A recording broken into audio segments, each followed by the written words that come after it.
Our next guest has been with us a couple times before. Amazing background. Started as an Olympic rower in 2004. Moved on to become a professional bike racer. Decided that wasn't quite enough. Bo Jackson had 2 sports. He decided he'd do 3. Jumped into the sport of triathlon. First time I met him, we did an interview in Kona. He had a broken foot and had qualified as an age grouper.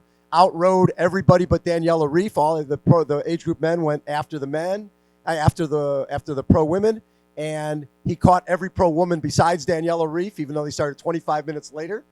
And then he just won Ironman Italy, ran a 2:45 marathon. He still holds the Ironman course record in Hawaii with a 4:09.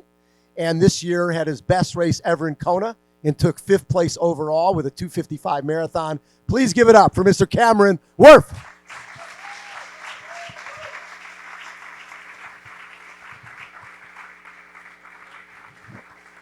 And as you can tell, he's sponsored by Lionel Sanders. It's my favorite shirt. Is this on? Is that on? Can you hear me? Can we hear you guys? Yeah. We got it. How you doing, bud? Pretty good. I tell you what, those introductions, they exhaust me when I think back to all the things I've done. I actually think it's a new sport, and so I try and keep myself young, and you just remind me how old I am. I love that. So, Cam, first of all, I don't think people know that right now, besides doing all this long stuff, you're going to start. That's why he's asking about a 50-meter pool, because you might be going back to the Olympics this time as a triathlete. Well, I'm going to try. Right. And go, bit of a confession to make. It was actually around the body glove boat that I decided, look, I've got to learn to swim. I knew Jan and the guys were gone, and I'd watched the 70.3 Worlds, and I knew this year how crucial the swimmers become. The guys over the past couple of years, and I guess I've only got myself to blame, have really upped their game on the bike, across the board. And then not only that, but realise they still can run after riding a lot harder than they used to. So the swim has all of a sudden now become even more so. Important. You can win the race from the swim, and so I knew the riding was on the wall really at that point. And I thought to myself, there's 2 Olympic champions up there for starters. Yeah. They're all ITU guys. I got no choice. I got to go and test the waters, and worst case scenario, hopefully it would stick a rocket up my backside and teach me to swim a bit faster. So would the idea be that you might end up on an Aussie team as almost like a domestique, that you'd swim, but you have to swim fast enough to be able to pull somebody on the bike?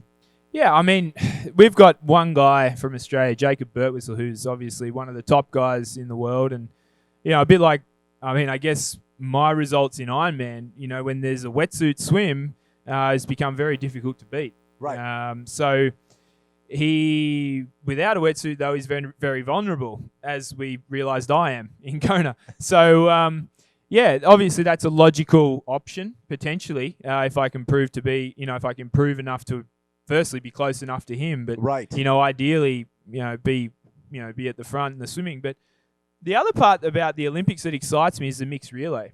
And that's a great point. Yeah, if you really break that down, you've got like a 200-meter swim, more or less. Yep. About an 8K bike, and I think in Tokyo it's actually slightly longer. I think it's like 8.4K, and then a 2K run. When you extrapolate that out, the bike is the biggest part of the event. Yeah. And so Australia's been very competitive in the mixed relay. We've got a couple of exceptional women in that discipline, and of course Jake they call the closer, which is a pretty cool term. The dynamics of that, potentially I could maybe get a spot there. So because of the bike being such a key part. But at the moment, it's obviously all talk, and I've got to go out and prove that I'm worthy of a spot. And I certainly don't want any charity spots. No. And they won't give you one. They won't give me one. So, which is great. It's the Olympic Games. I've been before and had to earn my spot there and know what it takes, and so that part doesn't frighten me. Worst case scenario, I've already qualified for Kona next year, so I'll be there anyway. I just do what I do, but. The swim is obviously key. So when you look at this year's Kona, I mean, people know you as the last 2 years, you've been first guy off the bike. You went 409 last year. But you've been working with the sub 2 hour Nike group on your running. You obviously identified that I can't think about getting off the bike with a 5-minute lead or 10-minute lead and hope to win. My run has to become a weapon too. Yeah, I literally have a zero running background. I mean, know. that's the thing. I hadn't until a few years ago. I hadn't done any running. So it was and we actually started working with the Nike guys after 2017. And so it was a long-term thing. And one thing that they told me at the time was about Kipchoge is that he's always prepared to leave a little left, in that training session to do more later on. Right. He doesn't get injured.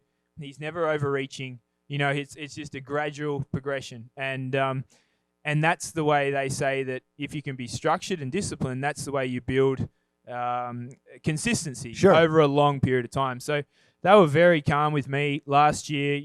We saw a slow progression. I was finally able to break 3 hours, and then we felt that there was enough in my legs to then this year put a all-out assault on the running. And that meant there was a few months of the year where I barely even rode my bike or swam because of the running focus.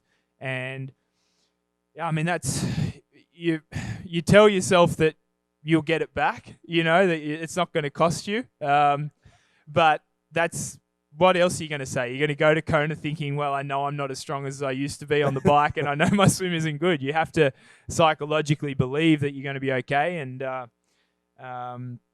we really saw the result of what we'd done all year, which was, a heavy run focus, and I improved, 11 minutes on my marathon in Kona, which is a significant improvement. Right. And so was there a point during these running workouts where you looked at the workout and was like, who is this for? There's no way I can do this workout. Well, yeah, I mean, basically every workout. Yeah. I mean, Mondays, we'd start, it used to be an hour, I'd do a pretty hard swim, a pretty cruisy bike ride, and an hour run, a bit of a progression. And by that was back in sort of January. By the time we got to September, that was a 90-minute run. So like already Monday, you're running a half marathon. That was pretty hard to get your head around before even worrying about Tuesday, where you run twice. So yeah, it was pretty brutal. But I think the big session that stood out was when Josh Amberger was in Andorra, and I did a 2-hour run.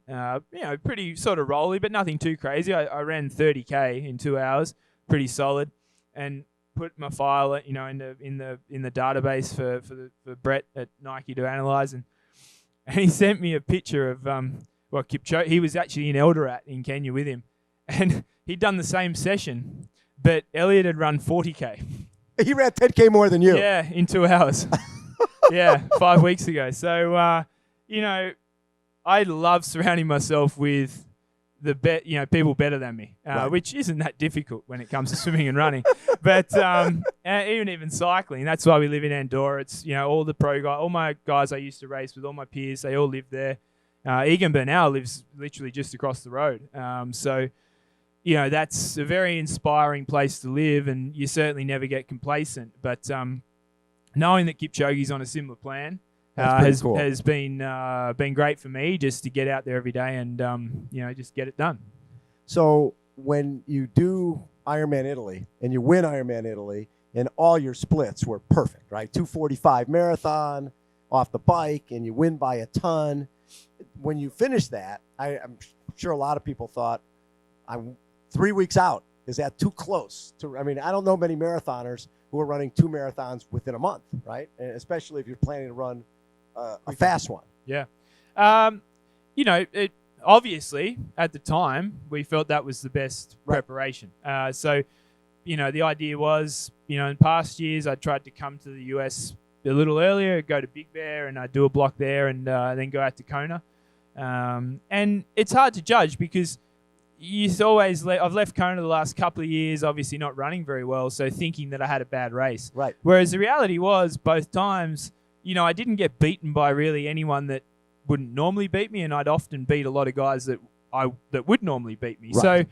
So I was probably doing quite well in Kona. So anyway, based on that, we thought maybe try something different, which was having a definitive end to the preparation in Europe and being able to come to the US, relaxed, knowing that all the work's done, get to Kona. I had a few days in LA on the way, get to Kona, do a little bit of work, tune up a little bit, and you're on the start line, ready to go. Right.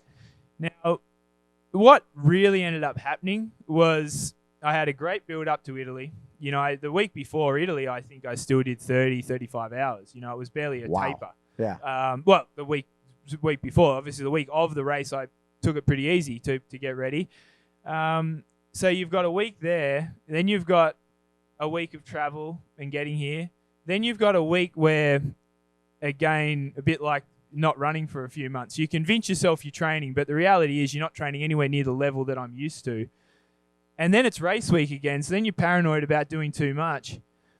I really got on the line feeling pretty flat, and I don't think it was so much the race itself, but it was the fact that for 4 weeks I'd basically done nothing, compared to the rest of the year where I'd had a really great preparation.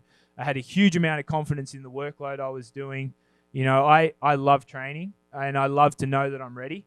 I remember Italy before that race, I slept like 9 hours. I was in bed at 6:30, up at 3:30, ready to rock and roll. Like I just knew that I had it. In Kona, I remember waking up at 1 a.m. thinking, I think we cocked this up. And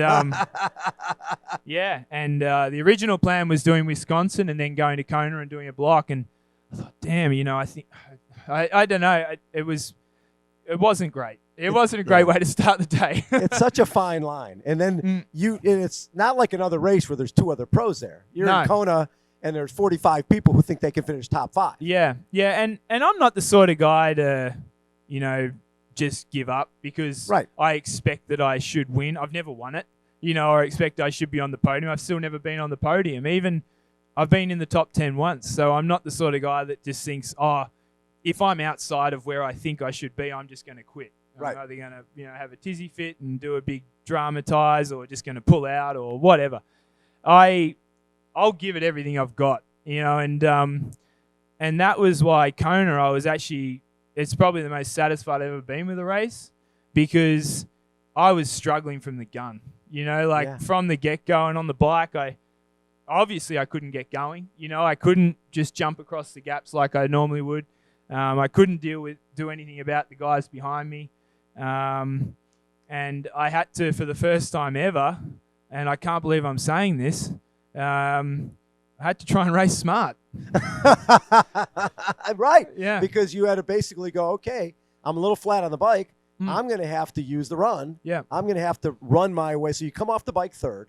Yeah. And right away, Lionel Sanders and Alistair Brownlee go by. Yeah. And in past years, if Lionel Sanders ran by, who finished second 2 years ago, and Alistair Brownlee, 2-time Olympic gold medalist, who are both considered great runners. Lionel's run 2:51 there. They are great runners. They are great runners, right? Yeah. Lionel's run 2:51. We know Alistair's run 28 mid, just running on the track, right? So I'm guessing in the past you might have gone, I'll never see those guys again. But last year you caught Alistair Brownlee in the run. No, Gomez. I'm sorry, you caught Gomez. Gomez, Yeah. Olympic silver medalist, one of the most decorated triathletes in history. Yeah. So your attitude towards yourself as a runner is a little different. Yeah, since that moment, since passing Gomez, since being able to pass him in that last few K in Kona, my mentality for the run completely shifted to, basically if I can get myself to that last 10K, I am more than capable of competing with these guys. So the idea, when I saw those two particularly come past me, when Sebi came past, he looked great. Well, not great. He looked like he normally does. He looked terrible, but he was... he looks strong. He's just as strong as anything. I really knew that he'd have to fail for me to catch him. Right. I wasn't going to be able to run him down. But the way that Alistair and Lionel came past, Alistair, he went past way too quick for starters, and he'd already blown up on the bike. I'd started to get some confidence towards the end of the bike. The bike was difficult this year because we had quite a block headwind, one direction, and then obviously a direct tail the other way. And with the pack of them behind me, obviously when you're into the wind, you're giving them Yes. nice amount of protection. But then the problem is when you've got it with you, they're blocking you from it. Right. So I really couldn't. You didn't get the tailwind. I was on hiding to nowhere, and fortunately around the airport, or maybe a bit before the Four Seasons, we started to get a little bit of draft, and a couple of the little surges that I did have in me, I was able to very quickly blow that group apart and actually get some distance between myself and Sebi and all those guys, and catch Alistair very quickly. I could see him, and I was able to shut that down, go straight past him, and put myself back in the race, I felt at that time, and gave me a fair bit more confidence for the run, because to be honest, I was halfway back from Kauai High. I was counting all the guys and thinking, wow, I'm going to be lucky to finish top 10 here. Right. Thinking these guys can all run quicker than me. And I said in the press conference that I keep saying to myself, if it's hurting me, it's killing them. But yeah, sadly, that didn't actually work, because the guy that said that first, Sebi, he was with me. And so, yeah, it worked on everyone else except Sebi. Yeah, but no, I had Alistair, of course. He just went way too quick. And the thing about Lionel, I watched him win his 70.3 recently. He looked great. He looked really good. He looked different. He looked very smooth. Yeah. And when he came past me, he looked like the Lionel of old. He was dragging the leg. Dragging the leg and on one side, and you knew it was going to be a long day for that poor guy. So I was confident I could go back past them, and it was pretty nice once you got out on the Queen K. It's normally when I keep getting frightened because they come up on me so quickly that they just keep going past.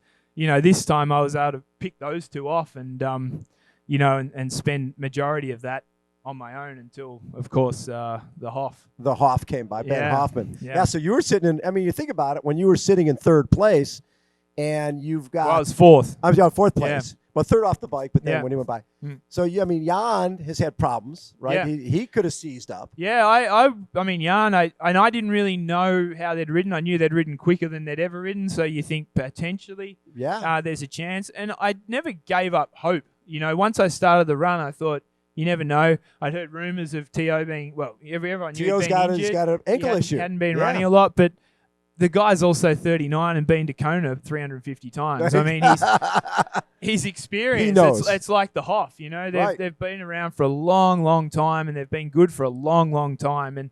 And that is something you cannot replace. You really can't. And so when I saw both Jan and T.O. at the first turn, you knew that they looked as they should. Right. Jan looked great as he normally does. The thing about Jan, to beat him, you have to be able to unsettle him. And if you let Jan control things, which when he's at the front in the swim and he's at the front on the bike, he just doesn't get beaten. No. It's impossible. And I knew that. I knew if I couldn't get to him and couldn't try and apply any sort of pressure, there was just zero probability of beating the guy. And and to his credit, he was able to do what he does. And I love that about the guy that's meant to win. He's got everyone gunning for him. I mean, I couldn't have been gunning for that guy more, this year. I couldn't wait to race that guy, to go after him, to try and beat him. And he kicked our asses. And I think that is so cool, that you can stand up on the day, and that's what makes you a great champion. Did it surprise you when Patrick Lange, two-time defending champion, dropped out so quickly in a bike? No, not really, because he'd obviously had the swim of his life. He obviously tried to stay with those guys. He was actually probably riding better than anyone had seen him ride. He got dropped. And when he got back to us, I couldn't resist. I mean, he was on his own. And as we pulled up beside, I pulled up beside, I just sort of slowed right down and said, "You look a little lonely this year, mate." And he looked at me like he was not happy. He was sort of fanning away. And anyway, I sort of glanced back and saw him. I think someone had let him pop in behind me. Whoever was behind me, might have been Boris Stein or someone, because it's one of his friends. And I thought, no way, mate. This is you're going out the back. And I just fully pinned it until I made sure we got rid of him. And that was only 60K in. And once he's on his own at that point, he's going to bleed 30 minutes. I mean, the guy can't ride on his own. So, I knew he'd pull out. it was either that or we wouldn't see him for a long time. What were your thoughts early on Alistair? Because he rode the bike well. I saw Alistair before the start, and I hadn't met him before, and that was the first time I really met him. Yeah, and he said hello and had a chat, and I just sort of said, mate, like of course it's a hard race, but you've done plenty of them. Yeah. Just don't be afraid. It's going to be hot and horrible and terrible for everyone. So just do your race. And I was really impressed with the way that he just took it on. Yes. Because I think the one thing why everyone has always talked about me potentially one day being a contender at the race is because that I've been able to put myself at the front of the race. Right. You can't really talk about being a contender if you've never seen the front. It is a very different view from up there. And I was really impressed by Alistair for, he probably knew that the race didn't suit him. He'd had probably a difficult build-up, with 70.3 Worlds and getting beaten there and, and it being, he'd never done an Ironman, like a full one before. Right. And he obviously is, people say he's not used to the heat or doesn't handle the heat well, so he had a lot of demons to deal with, and he still went out and he went for it. Exactly, he went for it, and for halfway through the run, he was still in the top 5. Yes, and that makes him really dangerous in the future, in my opinion. The fact that he has at least learnt what he needs to do to get to there, right. And then there's not many people in sport. In general, in any sport, that are more competent than Alistair Brownlee of figuring out how to win something. Wow, 2-time gold medalist. Yeah. Now, there was a point where he flatted, got a wheel, and bridged back up to Jan and was yelling at Jan, basically saying, why didn't you wait for me? Right? Yeah. Right, seriously. I don't think Dave Scott ever said that to Mark Allen. Yeah. Right? Why didn't you wait for me? Did that surprise you? That's something maybe in cycling that happes, but I haven't seen that in triathlon. Oh, of course. I mean, in cycling, it obviously does, depending on the time of it. What was I guess more alarming to me about all that was, for starters, no. I mean, Jan mightn't have even known he flattered. Right. I mean, who knows when it happened, how it happened? It might have happened behind him. There's definitely no rule, and I've never had anyone say to me, "Oh, if someone flats, you should wait." Yeah. In fact, I know if I flat, no one's waiting. So they're accelerating. Yeah. What impressed me was that Alistair was able to, or was a bit confusing, was that Alistair was able to get back to them. Yes. Yet we weren't able to even close.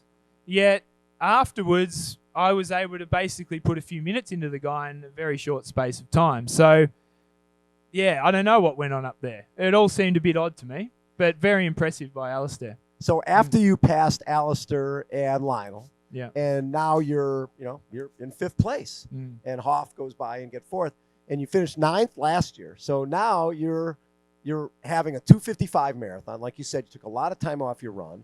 You're coming down Lee Drive with your best ever finish in Kona. Yeah. Obviously, you want to win. Obviously, you want to be in a podium. But getting 5th on that day. Yeah. So the other thing was I had Joe Skipper up my clacker. He was coming, and he's a great runner. He's a great runner. 2:38, and I knew he was there, and I just knew if I got to the top of Palani, I could let the legs go and go for it down the hill. And I think my last 2Ks I ran, I was running, 3:40, 3:35, 3:40, so like down below 6-minute pace, which were my fastest by a long way. Of course, they're downhill, but when I swung left off the bottom of Palani, and you had the people coming out of T2 to start their run, I know how helpful it is when you can see someone. So every time I pass someone, I pull in front, and then I'd do the same. So they couldn't see you. He couldn't see me. I ended up being able to get away, and at the end, Joe said, I came down that hill and you were gone. I couldn't see you. I couldn't see you for the life of me, you little bastard. And I was like, yeah. So I was pretty proud that I actually started to learn some tactics. Look at you running tactic, guy. Yeah, running I like tactically. It. Yeah, at the end. Yeah. And but no, to be honest, if I'd had that performance, be it sort of not quite what I expected, I want to really stress that when I say I didn't see the race panning out that way, Right. But now, obviously, having done it and seen all the other guys, and I think the result would have been the same. You know, maybe I might have been able to hold off Ben, potentially being in more of a scrap there with if I'd been able to get to the front like normal, put some pressure Right. on. But I'd say the result would have been the same. It just would have played out very differently. You know, in the past couple of years, if I'd had that sort of performance and come fifth with the guys that were, I would have been really disappointed because I felt like I probably would have tossed it away. To be beaten by those four, you know, two of champions. I mean, yeah. The other two have come second. I mean, it was a massive, big honor for me to even be there with those guys. I mean, you know, that's and then the guys behind me, you know, are all. I mean, Bart Arno, second last year, was ninth. Right. You know, in a different dynamic, you know, that's where he ended up. You know, which was quite telling, I think. And so, it's to me, the last couple of years, I guess I've left somewhat disappointed because I felt that the sport has been robbed a bit. It's the World Championship. You want a yarn performance every year. You know, that's what you want to win Kona. You want to see the guy that has the best swim, takes it by the balls on the bike, and then does the same thing on the run, you know, and just dominates. And I felt that this year was the first time, you know, in the last couple of years that we actually got, you know, the best guys all at their best racing each other. And you know, the sport's in a really great spot. And that to me was a real honor to be a part of. And the conditions this year compared to last year, the fact that Jan broke the course record, it was a lot hotter day on the bike, right? Yeah, I mean, I remember, you know, getting water, you know, the first couple of aid stations and already pouring it on me, not because that's a plan, but it's just an intuitive thing when you get hot. Last year, I don't think I ever did that. Wow. It was, it was really warm out there, and it was a much tougher day, and I just think it was just a great result for the sport, you know, and the women's field too. Absolutely. You know, Daniela obviously didn't have a day, and that's happened before. I mean, when I think when Holly Lawrence won the half worlds, Daniela was, you know, quite a ways off, you know, so she's vulnerable. But the women, you know, with Lucy dropping to third and then fighting back to second. Yep. I mean, that was Annie awesome. Hogg And through the I mean, field. watching her run was like the days watching Rinny, and that was awesome. Well, especially she's coming back from a stress fracture, coming back from plantar fasciitis, and but you also didn't you have a bike crash this summer where you broke your nose and some ribs? Yeah, just before Roth, I broke my nose and a couple of ribs. So, that was again, that was another good race where I was pretty under the weather and had to learn a few things. And that's probably what helped me so much in Kona because, of course, in Italy, everything went perfectly. I didn't really need to think. Right. You know, I just got to go through the process. But, you know, it's those days where your back's to the wall where you learn the most and draw on the experience when it happens again. When you were racing in Italy, Alex Zanardi, I don't know how many people have heard of Alex Zanardi. Alex Zanardi was a top Formula One racer, and his car was basically cut in half during a race, and he lost both his legs. Came back to win Paralympic gold in hand cycling, and he's gone like 9 hours, maybe even sub 9 hours as an Ironman using swimming, hand cycling, and racing chair. Cam started a couple years ago wearing a CAF visor at Ironman, watching him put his CAF visor on for the first time. Was that a Challenge Roth? I can't remember. Zurich. And having that great race there was something I had no idea he was going to do that. He's raised over $9,000 for CAF. He's been here for the last 3 years. But in Italy, you have Zanardi, who's from Italy, and he's going by in the racing chair, and you're leading the overall race. Yeah. And you're like trying to catch him. He's in a racing chair. You ain't going to catch him. No, he came past, and I just gave him the thumbs up. He sort of spotted the hat and just acknowledged me, and then when he went past, I saw just how caked in salt he was. You know, like the guy was hurting. You know, Right. I was thinking, who's this lazy guy on wheels on the run course? I mean, that's a bit unfair for the rest of us, but he was booking along. And anyway, when I saw him just caked in salt and obviously struggling, I came to an aid station, and so I just quickly ran over, grabbed a heap of sponges, and sprinted. We had to look back at the file. I was running like 2:55 pace for about 300 meters while I tried to cool him down for a bit. And yeah, I mean that was pretty. I mean the other things like that. I mean you didn't. I didn't even feel that pace. Yes. You know, it was nothing. It was you're just like adrenaline, the inspiration you get from seeing something like that. But then the crazy thing, we're at the presentation the next morning, and they're doing all the presentations, and obviously Alex had won the hand cycle category, and they said, but he's not here to get the award because he was racing the 70.3 that day. So he done the Ironman, and then the next morning got up and done a 70.3, and I went home after the awards, got my goggles, went for a swim. I felt really bad about myself. I was like, God. So, yeah. So, first time you came here for San Diego Triathlon Challenge, what were your impressions? Yeah, I mean, I did the bike the first year. Last year I did the swim, smash Rudy. Yeah, that was my goal. Donated, yeah. Just dominated. And then this year I did the run course for the first time, so I've checked That's out a all tough three run. now. Yeah, but the highlight for me is always the kids. And from the first year, you know, watching them get their prosthetics for the first time, you know, and tripping up and eating themselves and bouncing back up like cats and going at it again. Big smile on their face. Massive smile on their face. You know, it didn't matter if half their ear was missing or whatever. You know, mum went and picked it up and stuck it back on for them. Like just a completely different perspective on what having a bit of a rough day is. You know, just so inspiring. You know, I rarely get down. I don't. People comment that nothing really gets, and it's because I'm surrounded by stuff like this. I mean, there is not a single moment in my life where I ever would think, you know, that I've got it tough. You know, and that's really because of being fortunate enough to be around this. You know, and the kids race today. You know, I did it with the little girl. She was on crutches. Yeah. And on crutches, and you know, I think she was double amputee below the knee, and far out. I mean, I was running to keep up with her, and that was up the hill. When she turned around, went down, gone.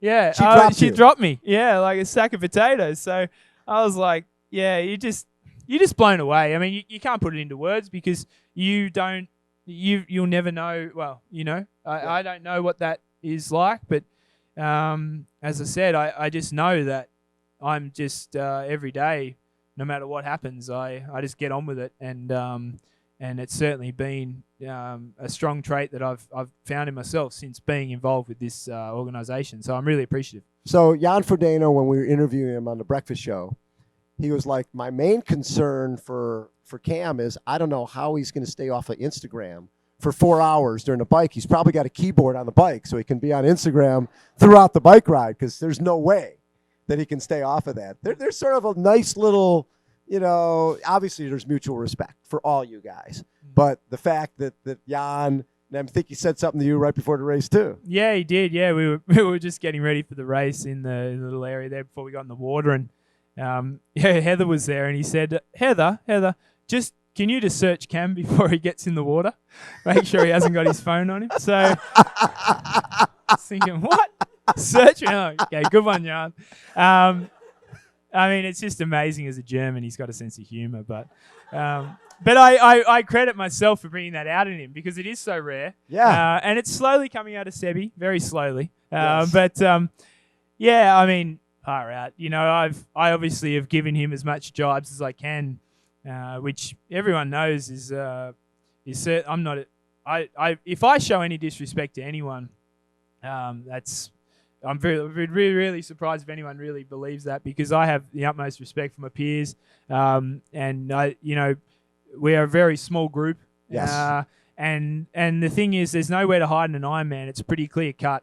You know. Yeah, it's not like somebody wins because they sat in or whatever. If you're winning that race, you're the best on the day. Exactly, you're the best on the day, and that, yeah, you have mutual respect, and Jan is to me is the perfect role model for the sport. You know, he's won it at every level. He's been around for a very, very long time.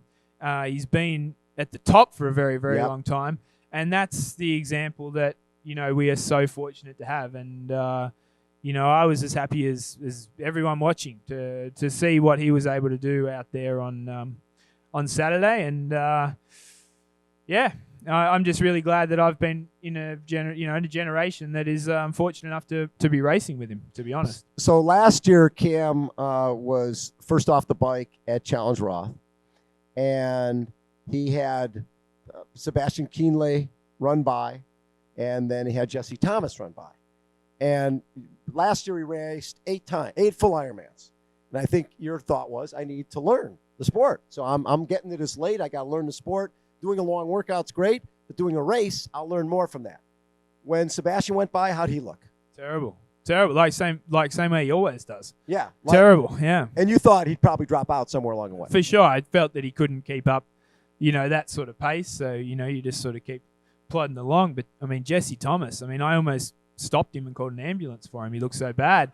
Yeah, both of them went on to run a 240-something marathon. Yeah, they won 242 and 244. Yeah, and that was just a real eye-opener. I guess since I've come in, you've had so many people saying, oh, he's biking as hard as he can. He's just trying to prove that he's the best cyclist. It's like, no, I'm sorry, people. My name is not Andrew Starykowicz. I'm actually here. It actually means nothing to me. I'm actually here to try and win the race, right. And try and learn how to do that. And I'm always within myself. But what seeing those two made me realize was I'm actually the opposite. It's actually the opposite to what everyone's saying. I'm actually soft. So I've either got to ride harder, right, and get off the bike looking like them and then figure out how to run, or condition myself, to do the bike that I'm doing, but condition myself to be able to run. And that's been the big change this year. Honestly, when I say I haven't been able to work on the bike, my bike definitely hasn't gone backwards. No. In fact, if you look at power-wise and even the time this year in respect to previous year's conditions and so forth, it was pretty similar to last year, potentially even a little bit better. Everyone else has improved. A lot. And I guess someone said to me recently that, when Starykowicz turned up and started riding hard, no one really cared.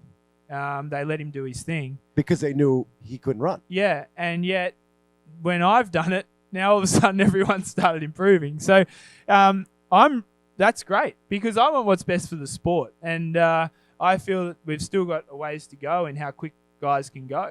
And we're starting to see, like now Jan on a pretty standard day. That was what?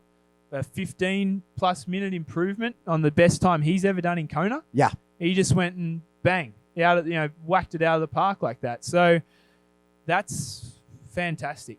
That's fantastic. Just makes me want to train harder. Speaking of Andrew Starykowicz. Yeah.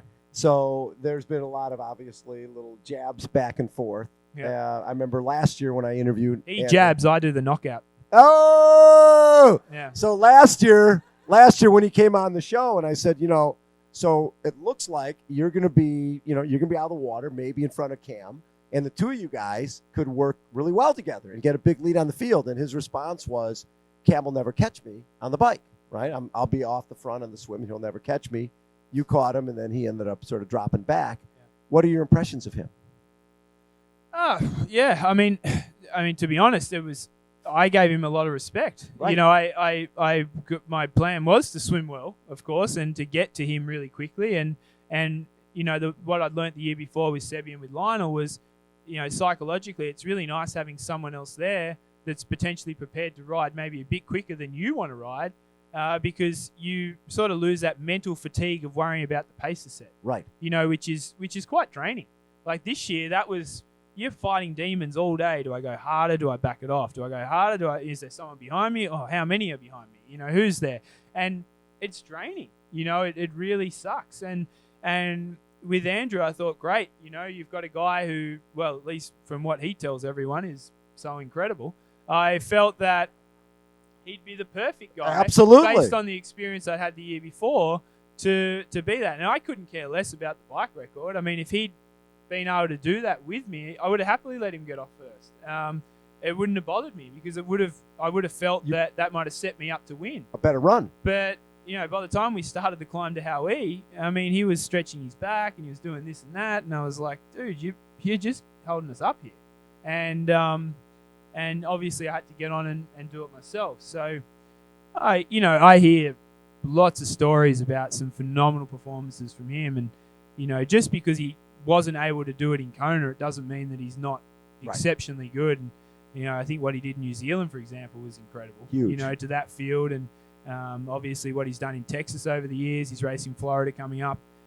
So, you know, I on a on a serious side, I kind of feel for the guy that I guess because of what's happened with me in Kona, there's been so much more emphasis on that aspect in Kona. Right. And no one really cares about this whole sub 4 hour thing or going 4:02 or whatever. You know, it's all of a sudden in Kona we're going 4:09.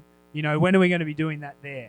And in Kona you've got the best guys at their best, you know, and they're all there, and it's the biggest race of the year, and that's when people are going to judge you. And so, you know, it'd be great to see him back next year, and you know, up there challenging. I mean, I'd love to see the Starykowicz that I sort of had in my mind. Yeah, hopefully he does well in Florida, you know, in a couple of weeks. But I'll tell you what, there's a lot of guys with the new system. You know, it changes qualification. It does. Got to win. You got the Hoff going, and Joe Skipper's going, and you know, Tyler Butterfield. He was out in Kona. I mean, he ran a marathon there in training one day. You know, he's obviously gunning for that. Yeah, that's going to be an exciting one to watch. Ladies and gentlemen, how about a round of applause for the great Cam Wurf? Thank you, bud. Thanks, Bob. Thanks for having me. Always a pleasure.